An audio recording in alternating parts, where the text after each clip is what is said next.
Ladies and gentlemen, welcome back to another episode of 6 for 6 Season 20.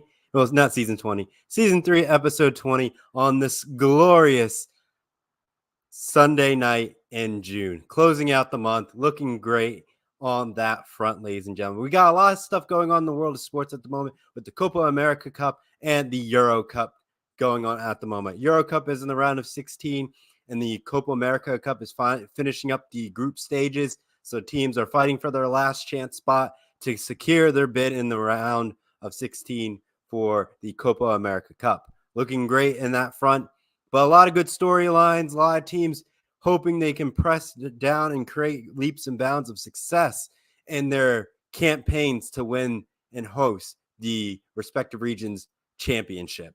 So without further ado, let's remind you of our record, of where we stand and all that stuff. Last week was our anniversary. Well, a couple weeks ago was our anniversary episode on June 8th. And we had like stats of all that stuff where the direction of the program's going. But we got to finish out season 3. We're in the midst of finishing halfway through the year. Looking great. Episode 20. About a couple more episodes left to bring us to like December to wrap us on up for the year. And then we prepare for season 4 of 6 for 6. So our record so far this season is 55, 42, and 2 at the moment, ladies and gentlemen. Really kicking butt in the wins column.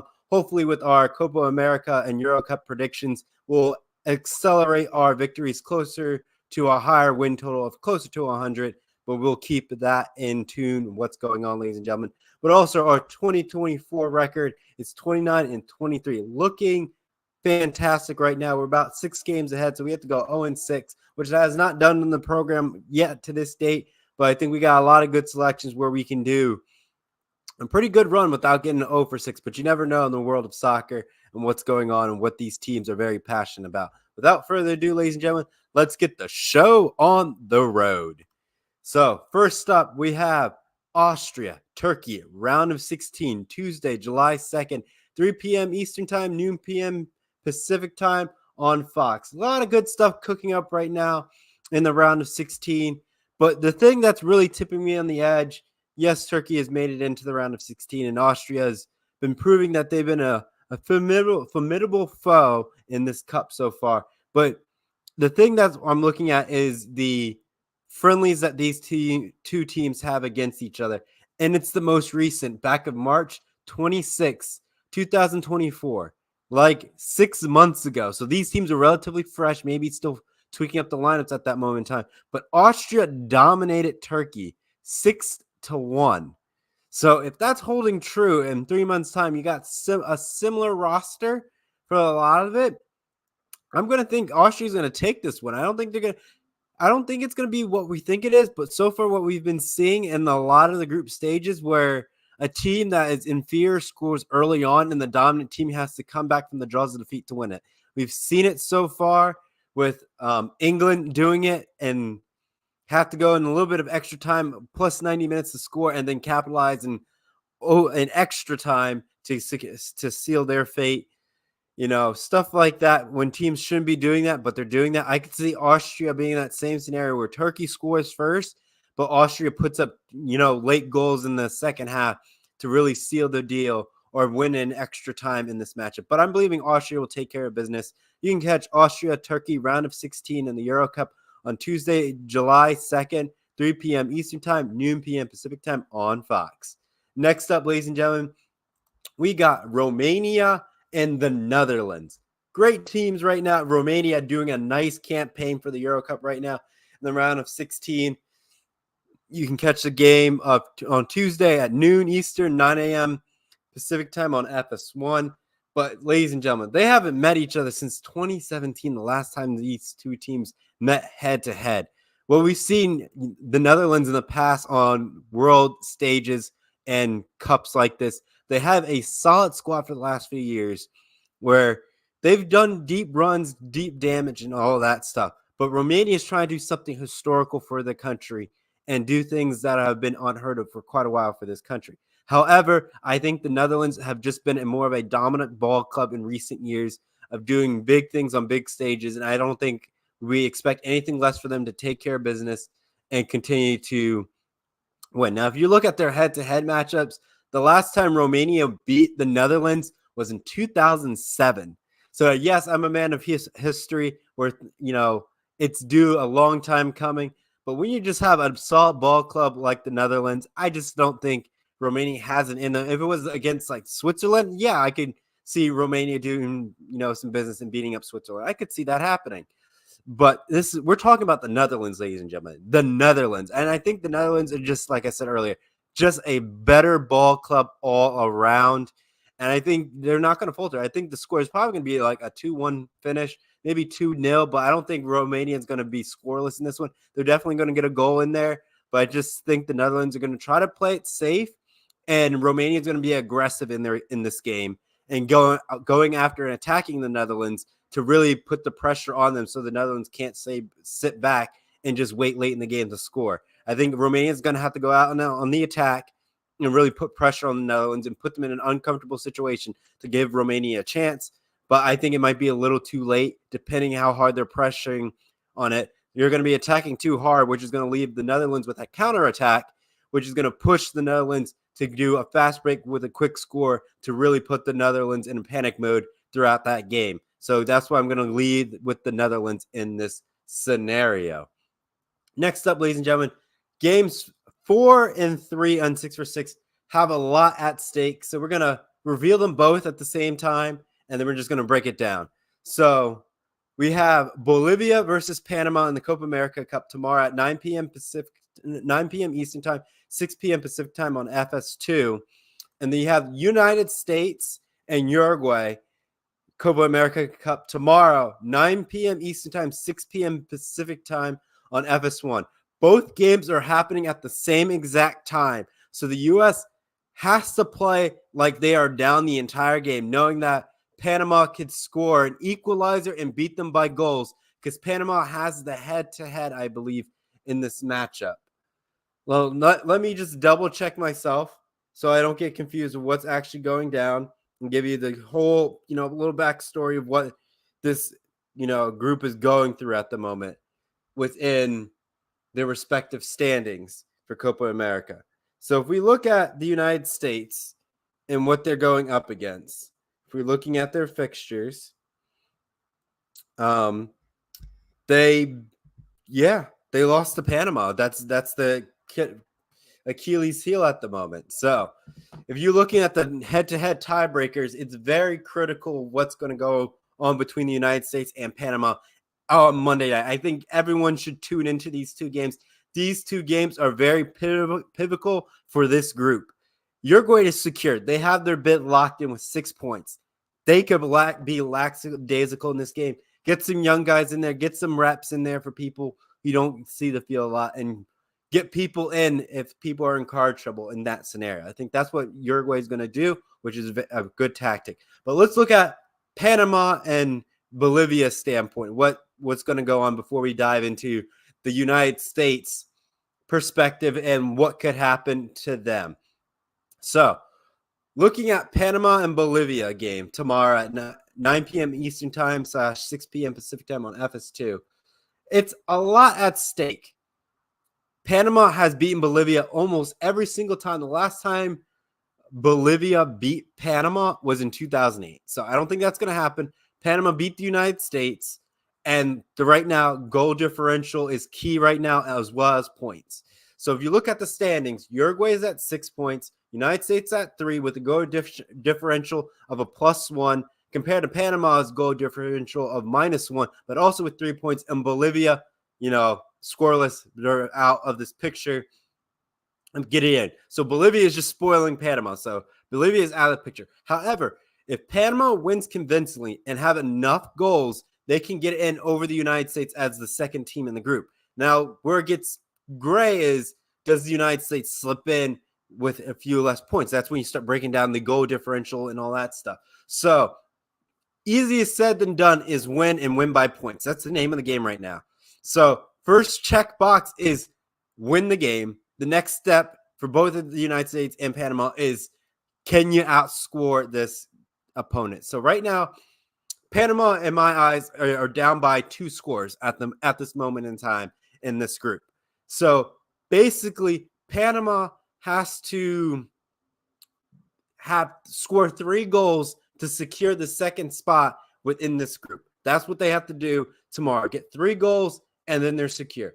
Now, if you're looking at their past history, it can be done, but they haven't won more than by 3 goals. So they'll get the 2, but they haven't won by 3 goals since these two teams have been facing each other, which is going to be very pivotal in this group. Do I think Panama can do it?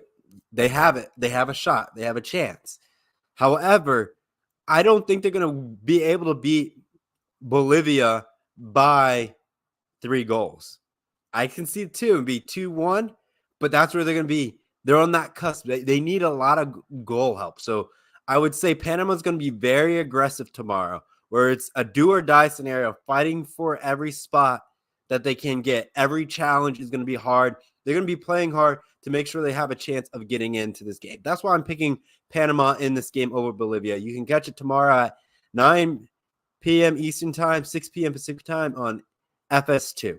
So that's Panama's story. They just got to win and win by 3 goals over Bolivia, and it can be done. Now, if we look at the United States-Uruguay match, same time, 9 p.m. Eastern Time, 6 p.m. on FS1, they don't know what Panama's going to do. They don't know how many goals that they need. And Uruguay is a top team that we've seen in previous World Cups. So if the United States wants to give a chance, you got to run for your money, play with the football powerhouses of the world. This is the stage to do it. You're in Arrowhead Stadium, home of the Kansas City Chiefs, and you got a big stage against Uruguay. You're in the heart of the United States, and you got your odds stacked up against you on this one. I can't believe what the United States have put themselves into, letting themselves lose to Panama to put them in this situation to be in something that shouldn't have been in this first place. That was a very disappointing loss. As watching the United States, just a disappointing loss to Panama. That shouldn't have happened. Let's make that clear, ladies and gentlemen. A disappointing loss to Panama. That's all it is. United States should have won that game convincingly, but they didn't. They lost. And now they have to play against Uruguay, who has nothing to really lose at this point besides, nothing. Because if they lose, the United States has to get a lot of goal differentials to make Uruguay fall, which is not going to happen with this U.S. squad of what we've been seeing. They have to be aggressive. Yes, I understand when they were playing Panama, they lost the guy early on, and they were playing with 10 throughout the majority of that game, which is a huge factor on why they ended up losing that game. However, doing that tackle, losing a player in this game, and now you're in a key pivotal moment where that player may not be able to play the next game because of that red card, very critical to the United States on how they're going to play against Uruguay. I think the United States has to be on the attack on this game. They can't sit back, play cautiously, because they know Panama is going to go at the same time. I guarantee you, within that stadium, they will have that Panama score up there so the United States can pay attention, saying, hey, we got to keep scoring. They're going to know at halftime, be like, all right, what's the score differential right now? Are we up? Do we have enough goals? And stuff like that, because you can't lose in this scenario. If there's a draw, if Panama gets a draw and the United States loses, we are out. It's literally a do or die scenario. And tying against Uruguay does not help if Panama wins or if Panama ties. If Panama ties, we lost the head-to-head. So that's where it's there. But also you have the argument of goal differential. So I'm not keen on how this breaks down, who gets in and what and all that stuff. But in my eyes, the head-to-head beats the goal differential in this scenario. However, since you played everybody, it's slightly different on how you want to value the goal differential and all that stuff. But if you have the head-to-head over that opponent, I think you get the edge in going in my thoughts and what I think. However, very key pivotal moment. Uruguay's probably not going to be playing the best players because they have nothing to lose. Why risk injury? Why risk cards in this group stage and final finale? Yes, you want to give young guys a chance, as they're going to do, and they're going to fine-tune their operations, find different counterattacks, different set pieces, and all that stuff, free kicks in there, mixing that back, setting up things that will help them late in the Copa America Cup run. Now, the United States, young core, definitely has something to prove. Their coach is on the hot seat. If he doesn't get out of this group stage, maybe his job is gone, but they're playing for their coach. They're playing for their country. You're in Arrowhead Stadium. What else do you need? I could say you could be in SoFi. You could be MetLife Stadium and all that stuff. But you're in the heartland of the United States right now, ladies and gentlemen.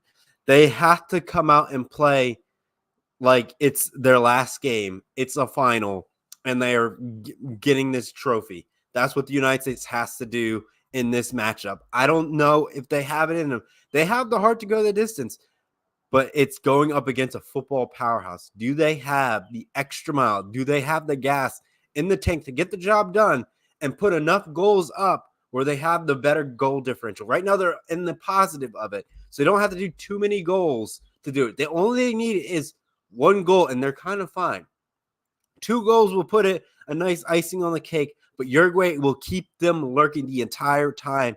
I can guarantee you that Uruguay is not going to be quiet in this match. They're going to make sure the United States earns every single shot that they take in this game. That's why I'm giving the United States the edge, because they have something to play for versus Uruguay. That something to play for is going to be very critical in this matchup, and I'm going to love to see how it unfolds for the United States tomorrow at 9 p.m. Eastern Time, 6 p.m. Pacific Time on FS1. So give me the United States to win this one. They're an underdog in this one, and I do like this underdog because they have a lot at stake, and I think the team can handle and rise up to the occasion to be able to pull off something great in this matchup. So definitely tune in tomorrow to see how the United States fare against Uruguay. Now, continue going off of that nice, beautiful build up for that section. We got more of the, Copa America Cup going on. We got some Brazil and Colombia action going on. Colombia is definitely looking a little bit better since Neymar is not part of the national team for Brazil, but I think Brazil still has it in them to be very competitive in this matchup. So that's why I'm going to go with it. However, you're looking at the seizing of their group stage, because Colombia is sitting up with 2 victories with 6 points, and Brazil with 4 points at this moment in time. So you're playing for points right now. Yes, you with Costa Rica in the background, they can loop into this. So basically, Brazil is playing for a tie or for the win. Let's make it clear. And same with Colombia. Colombia is playing for a tie or a win.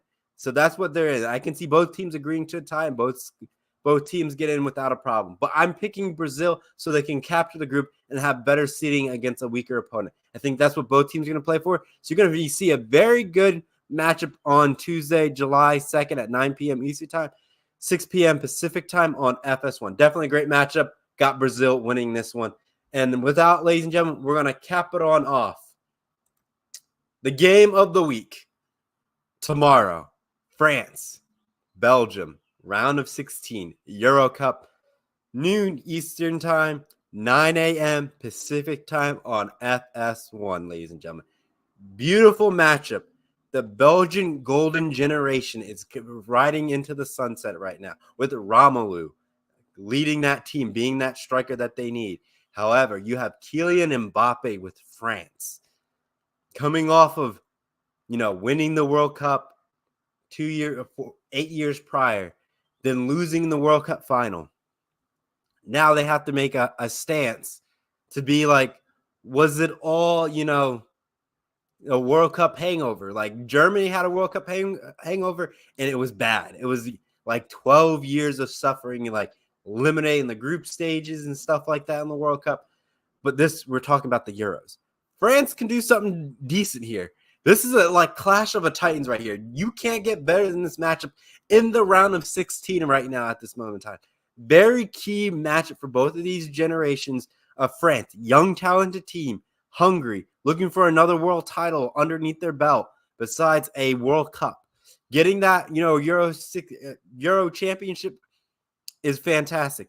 I want to see if it shakes out according to how it should be. I would like it to be would be France versus Portugal, Ronaldo versus Mbappe. That's another good matchup for Mbappe. If he beats Ronaldo, you got that discussion going for Mbappe becoming the next GOAT conversation. If you would have beat Messi and Ronaldo, it's over. He is the new GOAT in my eyes, in my opinion. You beat them. You beat Messi. If you would have beat Messi in that World Cup final, his legacy is starting to cement himself. And if you beat Ronaldo in, the Euro Cup final, another historical leap for Mbappe. And if you got, different things are setting up where it's like if you win the Copa America Cup, you get to face, the Copa America Cup champion versus the Euro Cup champion. That kind of does happen. So if we get Argentina and France at it, oh my goodness, we got a round 2.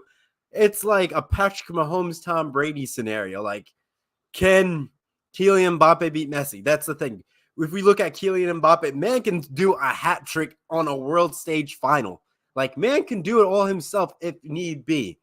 But Belgium, Romelu, team that is just classic all around, will take you the extra time. We're talking like 90 minutes plus, maybe 5 minutes in this game.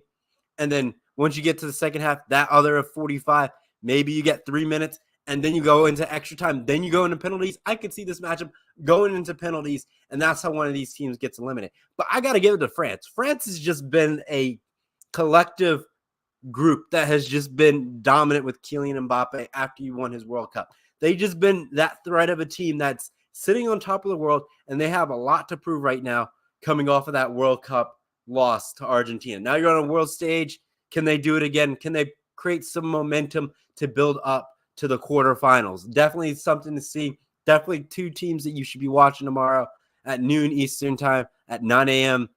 Pacific time on FS1.